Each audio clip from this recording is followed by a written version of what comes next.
قرآن میں ہر چیز کا جواب ہوتا ہے، ہر دکھ کا مداوا اور ہر پریشانی کی تسلی، ہر فکر کا حل، بس غور و فکر کی ضرورت ہے۔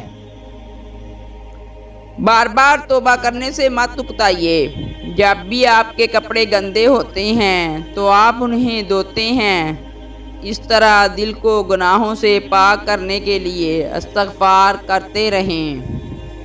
صبر سے مت اکتائیے، اگر اللہ چاہتا تو پلک جھپکنے میں تمہاری خواہش پوری کر دیتا۔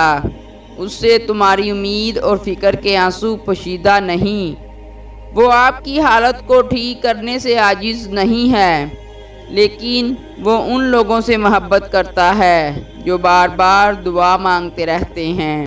درد کا ہونا اذیت ہے، لیکن درد کا محسوس ہونا اور اسے محسوس کرنا ایک نعمت ہے۔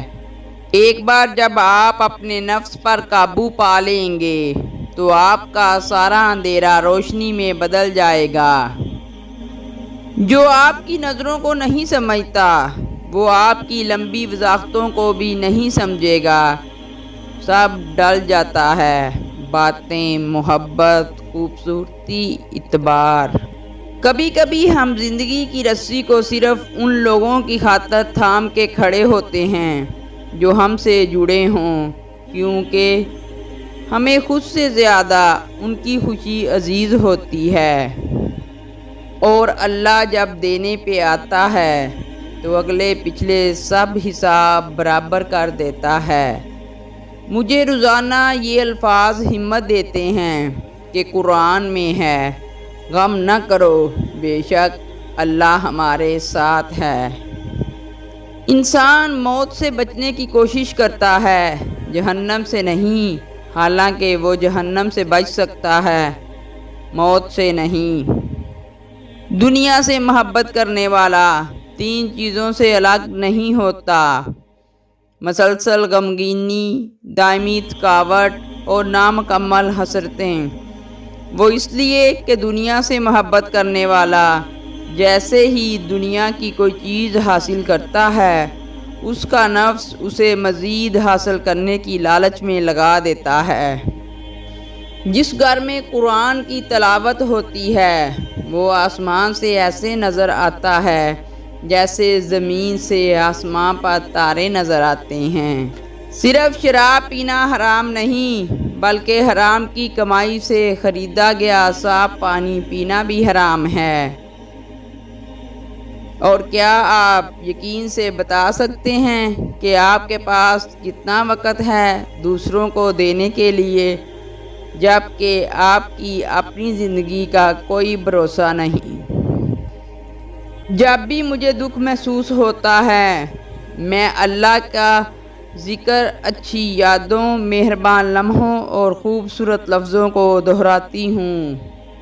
یاد رکھیے، ہمارے پیچھے ہمارا ماحول اور ہمارے احساسے کبھی بھی ہماری فطرت نہیں بدل سکتے، کیونکہ کمینہ کمینہ ہی ہوگا، خواہ وہ کہیں بھی فائز ہو، اور سخی سخی ہی ہوگا، چاہے وہ غریب ہو۔ حاصل لوگوں سے بہترین بدلہ یہ ہے کہ آپ انہیں اور زیادہ کامیاب ہو کر دکھائیں۔ زندگی میں ہمیشہ وہ لوگ پرسکون رہتے ہیں جو پوری نہ ہونے والی خواہشوں سے زیادہ ان نعمتوں پر شکر کرتے ہیں جو انہیں اللہ رب العزت نے عطا کی ہیں۔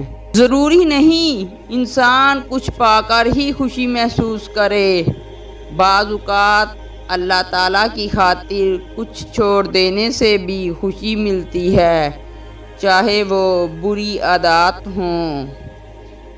اپنے دوستوں کی قدر کرو جو تمہیں اللہ تعالیٰ کے قریب کرتے ہیں۔ ان رشتوں کو چھوڑنا سیکھیں جو آپ اور اس کے درمیان فاصلہ پیدا کرتے ہیں۔ ایسے لوگوں کے ساتھ وقت ضائع کرنے کے لیے زندگی بہت مختصر ہے۔ کوئی آپ کے ساتھ برا کرے، آپ پر الزام لگائے یا آپ کے بارے میں جھوٹی باتیں بیان کریں تو ضروری وضاحت دینے کے بعد خاموش رہیے، صبر کیجیے۔ آپ کبھی بھی ہر کسی کو خوش نہیں رکھ سکتے، لہٰذا لوگوں کو چھوڑ کر اللہ سے لو لگائیں اور بس اللہ کے ہو جائیں۔ اللہ کے حکم کے مطابق لوگوں سے اپنے اخلاق اچھے رکھیں۔ جو نہیں ملتا اس میں بہتری ہوتی ہے۔ کچھ دعائیں اللہ سنبھال کر رکھتا ہے، اپنے پاس انسان پہلے سمجھ نہیں پاتا، لیکن زندگی میں ایک وقت ایسا ضرور آتا ہے جب اسے سمجھ آنے لگتی ہے۔ رب کو کتنا پیار آتا ہوگا جب اس کا بندہ ضبط کی کھڑکیاں کھول کر درد کے تانے بانے بنتا ہوا آنکھوں سے اشک بہا کر کہتا ہوگا، اے اللہ میں راضی ہوں، تو بھی مجھ سے راضی ہو جا۔